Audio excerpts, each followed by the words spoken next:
আহা, ওরা তো কোনো মতে প্রাণ নিয়ে বেঁচে আছে, তুমি এখন এসব কথা বলছো কেন? না না, এখানে আপনাদের থাকার ব্যবস্থা করা সম্ভব নয়। আপনারা অন্য কোথাও আশ্রয়ের চেষ্টা করুন। কিন্তু আমাদের আর যাওয়ার মতো কোনো জায়গা নেই, আমরা এখন কোথায় যাব? এদিকে প্রচণ্ড বন্যার আঘাতে তাদের ঘরবাড়ি সম্পূর্ণ ভেঙে পড়েছে। চারদিকে শুধু জল আর জল। চোখের সামনে আমাদের ঘরটা বন্যার স্রোতে ভেসে গেল, কিছুই বাঁচাতে পারলাম না। এমন দুর্যোগে সাহস হারালে চলবে না। কোনো না কোনো পথ নিশ্চয়ই বের হবে। জানি না, মাঝে মাঝে মনে হয় আমাদের কপালটাই খারাপ। উপরওয়ালা হয়তো আমাদের পরীক্ষা নিচ্ছেন, তাই একের পর এক বিপদ এসে হাজির হচ্ছে। ধৈর্য ধরো। যত বড় বিপদই আসুক, একদিন না একদিন এই কঠিন সময়ও কেটে যাবে। মনে হচ্ছে একের পর এক বিপদ আমাদের কাঁধে এসে পড়ছে। এমনিতেই অভাবের সংসার কোনো মতে চালাচ্ছিলাম, তার উপর এই ভয়াবহ দুর্যোগ সবকিছু এলোমেলো করে দিল। বাবা, এখন আমরা কি করব? কোথায় থাকব? চিন্তা করিস না মা, নিশ্চয়ই একটা ব্যবস্থা হয়ে যাবে। তাহলে আমরা এখন কোথায় যাব? আমরা তোর কাকার বাড়ির দিকে যাচ্ছি। কাকার বাড়ি? সেখানে কি আমাদের থাকতে দেবে?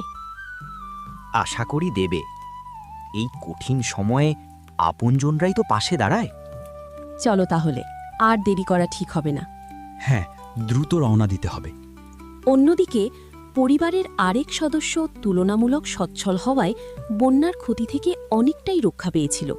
সে আগেই মজবুত একটি বাড়ি তৈরি করেছিল। ভাই, আমরা খুব বড় বিপদে পড়ে তোমাদের কাছে এসেছি। ভয়ঙ্কর বন্যায় আমাদের ঘরবাড়ি সব ভেসে গেছে। কি বলছো? সত্যি কি সবকিছু পানির স্রোতে হারিয়ে গেছে? হ্যাঁ, চোখের সামনে আমাদের শেষ সম্বলটুকুও ভেসে যেতে দেখেছি। এখন আশ্রয়ের জন্য তোমাদের কাছেই এসেছি। এত বড় বিপদের কথা শুনে সত্যিই খারাপ লাগছে। হ্যাঁ, আমরা কোনো মতে প্রাণে বেঁচে আছি, এটাই আমাদের জন্য অনেক বড় আশীর্বাদ। শুনে খুব খারাপ লাগছে। তাহলে এখন তোমরা কি করবে? আমাদের তো আর কিছুই অবশিষ্ট নেই। যদি একটু সাহায্য করতে, আর কিছুদিন আশ্রয় দিতে। না না, সেটা সম্ভব নয়। এখানে তোমাদের থাকার ব্যবস্থা করা যাবে না। অন্য কোথাও চেষ্টা করো। এ কি বলছো? এমন বিপদের সময় ওরা যদি এখানে থাকে, তাতে সমস্যা কোথায়? আমি যা বলেছি সেটাই শেষ কথা। এখানে কেউ থাকতে পারবে না। কিন্তু ওরা তো আমাদের আপনজন, তাদের এই অবস্থায় ফিরিয়ে দেওয়া কি ঠিক হবে? আমি কোনো তর্ক শুনতে চাই না। তাদের জন্য আমাদের ঘরে জায়গা নেই। তাহলে তারা এখন কোথায় যাবে? আমি জানি না, তবে এখানে তারা থাকতে পারবে না। থাক, আর কিছু বলতে হবে না। আমরা অন্য কোনো ব্যবস্থা খুঁজে নেব। বাবা কাকারা তো আমাদের আশ্রয় দিল না। এখন আমরা কি করব?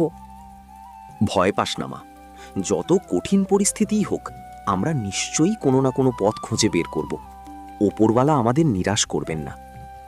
এখন আমাদের কি হবে? কোথায় যাব আমরা? আমি নিজেও কিছু বুঝে উঠতে পারছি না। চারদিকেই তো শুধু জল আর জল। ওই দেখো, সামনে একটা বড় গাছ দেখা যাচ্ছে। চল, আপাতত ওটার কাছেই আশ্রয় নেওয়ার চেষ্টা করি। কিন্তু সেখানে আমরা কিভাবে থাকবো?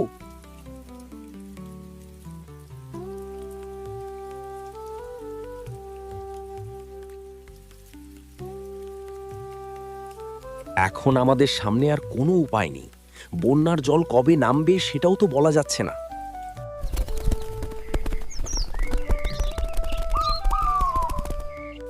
আরে বড় বৌদি, তোমরা কোথায় ছিলে সারা রাত?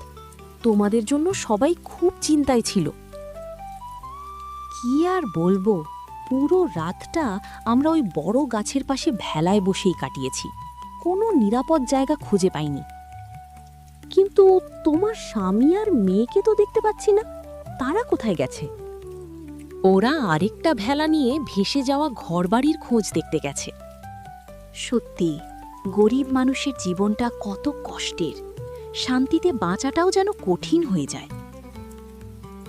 এমনিতেই আমাদের আশ্রয় দিলে না, এখন আবার এইসব কথা বলে কষ্ট দিচ্ছ। তোমরা বাইরে যেমন আছো তেমনই থাকো। এই বাড়িতে তোমাদের থাকার ব্যবস্থা করা সম্ভব নয়। অন্তত একটু খাবার দাও, বাচ্চাটা অনেকক্ষণ ধরে না খেয়ে আছে। না, খাবার দেওয়াও সম্ভব নয়। তোমরা এখন এখান থেকে চলে যাও, আমার আরও অনেক কাজ আছে।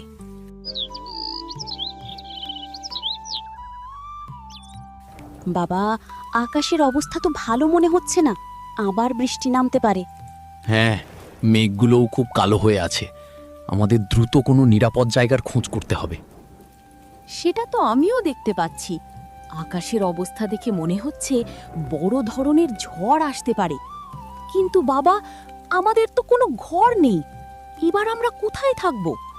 ওই যে বড় গাছটা দেখছো, চল আমরা গাছের উপর উঠে আশ্রয় নিই। গাছের ওপর আশ্রয় নেব? তুমি কি সত্যি সেটা বলছো? হ্যাঁ, এখনকার পরিস্থিতিতে এটাই সবচেয়ে নিরাপদ সিদ্ধান্ত হতে পারে। আগে থেকে সতর্ক থাকা ভালো।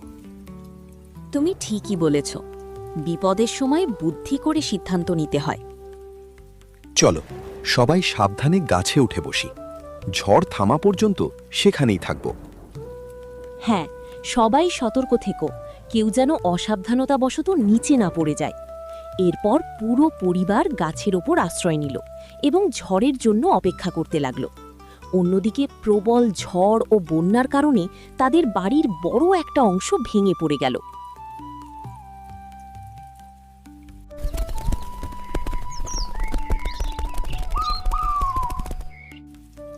কি হলো?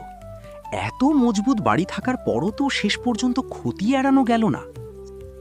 তোমরা আমাদের নিয়ে হাসাহাসি করছো কেন? না, হাসছি না, শুধু বলতে চাইছি বিপদ ধনী গরিব কাউকে আলাদা করে দেখে না।